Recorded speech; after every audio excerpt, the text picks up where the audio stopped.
साथियों, 39 दिन हो चुके हैं, 39 डेज।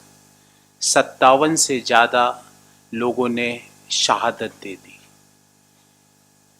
करनाल के संत बाबा राम सिंह जी, फजिलका से अमरजीत सिंह जी और कल उत्तराखंड के हमारे किसान भाई कश्मीर सिंह जी ने किसानों के समर्थन में अपने देह त्याग दिए। इसके अलावा 57 से ज़्यादा लोग दिल्ली के बॉर्डर पे इस कड़कड़ाती ठंड और बारिश में अपने हक की लड़ाई लड़ रहे हैं। सरकार बात करती है, फिर 5 दिन बाद आगे की एक नई डेट दे देती है। सवाल ये नहीं है कि 5 दिन बाद की क्यों, कि हो सकता है सरकार के नव वर्ष की व्यस्तताएं हो, उनके कार्यक्रम हो, नया वर्ष मनाना हो मंत्रियों को, इसलिए उनके पास समय ना हो तो वो प्रतिदिन बात ना कर पाए। प्रतिदिन जब भी बात करती है 5 दिन आगे की डेट दे दी जाती है। मैं आज उस विषय पे बात नहीं करूँगा। सबसे पहले तो सभी शहीदों को, और मैं कांग्रेस पार्टी की ओर से जो बॉर्डर पे लोग जिनका देहांत हो रहा है, स्वर्गवास हो रहा है, उनको शहीद मानता हूँ।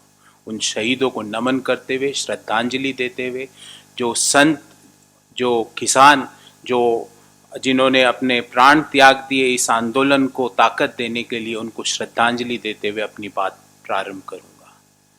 कल जब शहीद भाई, किसान भाई कश्मीर सिंह जी ने शहादत दी तो उनके उनके नोट में क्या लिखा था कि कब तक हम इस सर्दी में बैठेंगे, ये सरकार सुन नहीं रही, इसलिए जान दे रहा हूं ताकि कोई हल निकल सके। ये उनका नोट था जो उन्होंने छोड़ा है। उसी नोट को आगे ले जाते हुए मैं इस निष्ठुर और निर्दयी सरकार को कुछ बातें बताना चाहता हूं, और सारी बातों के तथ्य हैं। आपको जो प्रेस नोट मिलेगा उसमें उन सारे आंकड़ों का लिंक होगा। एक तरफ तो जो किसान बैठे हैं चारों तरफ के बॉर्डरों पे, भले ही वो उत्तर प्रदेश का बॉर्डर, दिल्ली आने वाला बॉर्डर हो, पंजाब हरियाणा से दिल्ली आने वाला बॉर्डर हो, राजस्थान से दिल्ली आने वाला बॉर्डर हो, लाखों की संख्या में किसान वहाँ पर बैठे हैं। उनकी बात, उनके प्रति सरकार की कोई किसी भी तरह की उनके प्रति एम्पैथी नहीं है, एपैथी है। तो मेरा आज का ब्रीफिंग का टाइटल है apathy for farmers and empathy for suit boot friends, और मैं दोनों को प्रूव करूंगा आज। आरंभ करूंगा मैं सन 2016 से, और कंपनी का नाम है AALL, Adani agro logistics limited, और सारे आंकड़े दूंगा, और उन्हीं के वेबसाइट से निकाले हुए आंकड़े, उन्होंने जो स्टॉक एक्सचेंजेज में जो ब्यौरे दिए उनसे आंकड़े निकाल के आपके सामने रखूंगा। ये AALL कंपनी 2016 में 2016 में स्टॉक एक्सचेंज को जो प्रेजेंटेशन देती है उसमें कहती है कि हमने जो अडानी पोर्ट SEZ एक कंपनी है, उसने AALL Adani agro logistics limited को इवेल्युएट करा, और 17-18 में उन्होंने कहा कि हमें बहुत बड़े कॉन्ट्रैक्ट मिलने वाले हैं आगे। ये उनका स्टॉक एक्सचेंज में ब्यौरा है। Sizable business with new contracts, we become a sizable business with new contracts। 17-18 में उन्होंने अपने प्रेजेंटेशन में लिखा। 17-18 में वो लिखते हैं कि हमको अब स्ट्रेटेजी बनानी चाहिए और पोटेंशियल साइट्स हमको आइडेंटिफाई करनी चाहिए हमारे लॉजिस्टिक बिजनेस को आगे बढ़ाने के लिए। सुनिएगा, अभी बात सिर्फ चालू हुई है, क्रोनोलॉजी समझिए। 2016 में अडानी SEZ जो पोर्ट कंपनी है वो इसको AALL को रिव्यू करती है। 2017-18 में उनको लगता है कि आगे आने वाला भविष्य सुनहरा है, हमें बहुत अच्छा बिजनेस और बड़े कॉन्ट्रैक्ट्स मिलने वाले हैं, और उसके लिए वो लॉजिस्टिक बिजनेस को स्ट्रीमलाइन करने का प्रोसेस चालू करते हैं।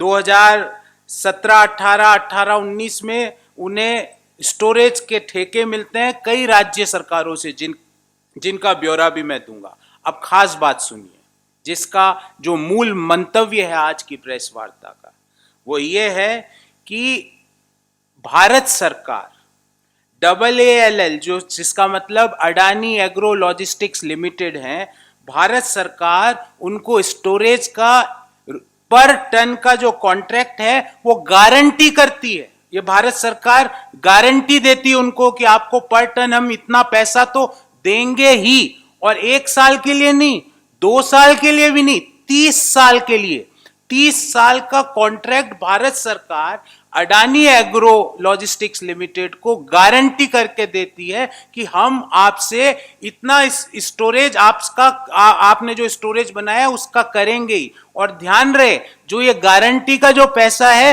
ये प्रतिवर्ष इन्फ्लेशन के आधार पे बढ़ेगा भी। एक तरफ तो किसान जो आज 39वें दिन 39th डे अपने एमएसपी की लीगल गारंटी के लिए 57 से ज्यादा लोग शहीद हो गए, 3 लोगों ने अपने शरीर त्याग दिए उनके समर्थन में, उनको गारंटी नहीं मिलती है। 30 साल की गारंटी मिलती है AALL, Adani agro logistics limited. और गारंटी मिलने के बाद 30 साल के बाद ना केवल गारंटी रेवेन्यू की ना केवल गारंटी, प्रतिवर्ष रेवेन्यू को इन्फ्लेशन से लिंक कर दिया गया है कि जैसे जैसे इन्फ्लेशन होगा इकोनॉमी, रेवेन्यू भी उनकी बढ़ती जाएगी। आदरणीय सरकार, आदरणीय नरेंद्र तोमर जी, आदरणीय नरेंद्र मोदी जी, इस तरह का कॉन्ट्रैक्ट किसान के साथ क्यों नहीं हो सकता? क्या किसान अपनी जो बात को लेकर सीमाओं पर बैठे हैं, क्या उनको एमएसपी की legal guarantee with the same inflation clause नहीं दिए जा सकते? आप 30 साल की गारंटी दे देते हो एक बिजनेस की अपने दोस्तों को, और किसान की बात तक सुनने के लिए आपको 5-5 दिन का समय नहीं मिलता। भयंकर बारिश, ठंड में, इस विपरीत हालात में किसान अपने बॉर्डरों पे बैठा है, दिल्ली आने के लिए वो वहां बैठा है, अपनी बात सुनाने के लिए बैठा है। आप 5-5 दिन गायब हो जाते हो, बीच में 22 दिन तक आपने कोई वार्ता नहीं की उनसे।